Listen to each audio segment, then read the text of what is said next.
Hi, everybody. Scott Taylor with Revolution Mortgage is here today. Hello, with us. everyone. Hello. I have a question for you. Yes. Why is nobody talking about a rate buy down? Well, I think originally when rate buy downs came to light, originally sellers were still hard and fast that they weren't paying any closing costs and they were going to get top dollar and all that. So I think it lost some steam. Mm-hmm. It lost some credibility in the market because of that. But I think now that we're seeing seller concessions come around, that it is time to start asking for seller concessions again. Okay, so explain what a rate buy down is exactly. So a rate buy down is a seller concession.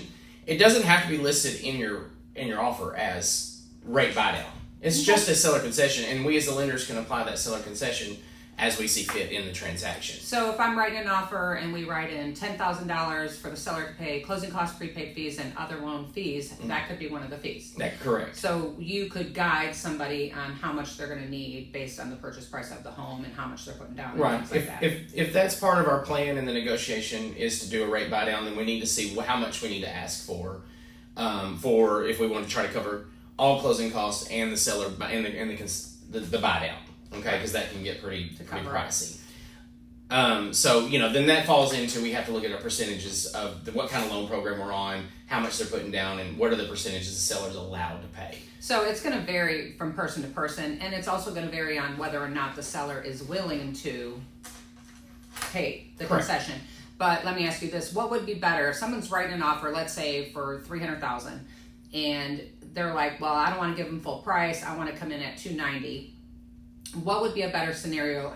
In most cases, obviously it's generic, but is it better to come down off sales price, let's say $10,000, or ask the seller to pay $10,000 in seller concessions? In my opinion, it has the seller pay the $10,000 towards the closing cost. Yes, because then you can massage those numbers to make it right. Because $10,000 on the payments next to nothing, but coming out of pocket $10,000. And what I tell clients, I said, whenever you're making an offer. And I always defer to the agent. Please talk to your agent. But when you're making an offer of $290,000 and then you're asking for $10,000 closing costs, it's like you're offering $280,000. I said, so if you're giving a full price offer at $300,000 and asking for $10,000, it's really like you're offering $290,000. Right. So please keep that in mind. Right. Whenever because I think a lot of buyers don't understand the money side of it and all of that goes into it. So I try to help clarify that. We're still not seeing. We're seeing price reductions in our market, but we're not seeing there's not fire sales going on. I mean, homes are still selling. We're still seeing multiple offers. So it's going to depend on your situation. So